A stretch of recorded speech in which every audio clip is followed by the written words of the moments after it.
A few critics of Israel get blocked from entering Britain, and suddenly the bigger question is who helped build the government that made that call. Because once you follow the money behind labor, the speech crackdown starts looking less like a one-off and more like the system working exactly as designed. Today's news is one of those days where the headlines seem unrelated until you step back and notice the pattern. Secretive donor influence in British politics, a Middle East ceasefire that keeps producing funerals, Congress voting money and power outward while domestic problems pile up, and a weirdly selective standard for free speech depending on who's criticizing Israel. Some of the reporting on this is strong, some of it is carrying its own baggage, and a lot of it is delivered with the usual editorial spin. So the job here is to strip away the perfume and look at what's actually happening. If this is useful so far, hit the like button and subscribe so you don't miss what's next. Start with the UK, because the Hasan, Piker and Cenk Uygur ban didn't happen in a vacuum. The core allegation is that Britain's Labour Party was reshaped through a behind-the-scenes project funded by wealthy donors, including people with strong ties to the Israel lobby, and that this machine helped push out the party's left flank under Jeremy Corbyn. According to the investigation, Labour Together presented itself as a boring unity project. In practice, it was allegedly the opposite, a factional operation aimed at undermining Corbyn, smearing opponents, and grooming a successor who would be easier to sell to donors, the press, and the establishment. That successor was Keir Starmer. Now, it's worth being careful here. These are serious claims, and the article is not exactly writing from a neutral balcony, but the underlying facts are hard to ignore. Big donations came in, reporting rules were allegedly ignored for a stretch, and the Electoral Commission later found Labour Together guilty of failing to disclose more than £600,000 in time. They paid a fine, called it an oversight, and moved on. That's the part that should bother anyone who thinks accountability should apply to politicians and donors too. One of the most politically charged names in the story is Trevor Chin, a longtime pro-Israel figure and donor, who also supported Labour Together and Starmer directly.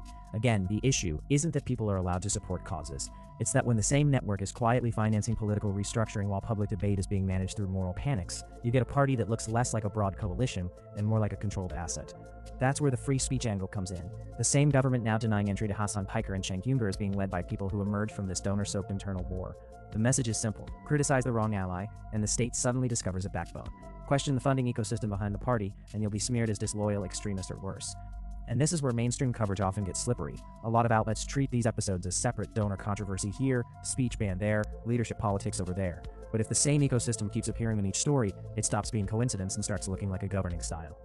Now to the Middle East, where the word ceasefire has become so overused it's practically advertising.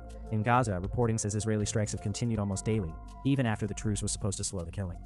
Depending on which source you read, the numbers vary a bit in framing, but the broad picture does not. Civilians are still dying, aid is still restricted, and the war is very much not over. One account says Israel has violated the ceasefire thousands of times since October 2025, with hundreds killed during the supposed pause, and aid deliveries far below what was promised.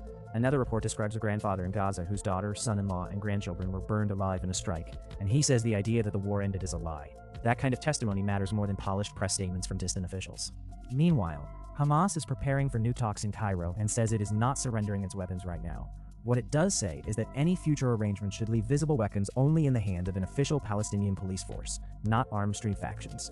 So the real dispute is not just disarm or don't disarm, it's who gets to govern, who gets to police the territory, and whether any deal is actually enforceable when one side keeps operating as if the ink never dried. Lebanon is even messier. The US, Israel, and Lebanon announced a ceasefire framework, but Hezbollah is calling it illusory because from its perspective, it demands Lebanese restraint without guaranteeing Israeli withdrawal. Israeli officials are openly signaling they will keep striking anyway. That's not a ceasefire so much as a pause with a press release. The casualty toll in Lebanon keeps climbing, and the House in Washington blocked a war powers resolution meant to curb US support for Israel's operations there. Representative Rashida Tlaib has been pushing a follow-up measure, and whatever one thinks of her politics, she's pointing at a basic fact. American weapons and American diplomacy are part of this. Pretending otherwise is just theater. There's also a growing regional angle. Iran's foreign minister is saying any true ceasefire has to cover Lebanon too, not just Gaza. Lebanese President Joseph Aoun, for his part, is accusing Iran of using Lebanon as a bargaining chip. That tells you how tangled this has become. Everyone is accusing everyone else of using the battlefield as leverage, while ordinary people are the ones paying the price. Back in Washington, the spending machine remains in top form. The House passed another bill to send Ukraine billions more in military and reconstruction aid, along with sanctions on Russia and money for Radio Free Europe. Supporters call it deterrence. Critics call it another blank check in a war that has no obvious exit ramp.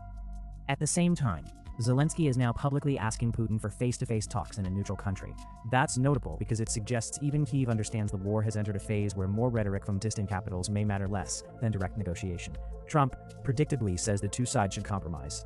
That's true in the abstract, but compromise only works if both sides are actually trying to end the killing instead of prolonging it for leverage. Then there's the Israel nuclear issue, which Washington still handles like a family secret everyone knows about, but nobody is allowed to mention at dinner. Marco Rubio basically admitted that most of the world believes Israel has nuclear weapons, while the US continues to maintain formal ambiguity. That arrangement has been politically convenient for decades, but it also reveals something uncomfortable. America's foreign policy is often built around selective blindness. If the concern is nuclear proliferation, then the rules should apply consistently. Instead, you get endless public panic over one country's capabilities, while another country's arsenal is treated like a classified superstition. For ordinary taxpayers, that kind of double standard is getting harder to swallow. And while Congress is spending money abroad, it's also passing tougher immigration enforcement at home, including a bill to boost enforcement and cut benefits in ways that will hit working families. One House bill would slash WIC fruit and vegetable benefits. Another report says ICE even removed a requirement to report deaths within 30 days of release from custody. None of that screams competence. It screams bureaucracy with a badge and no sense of restraint.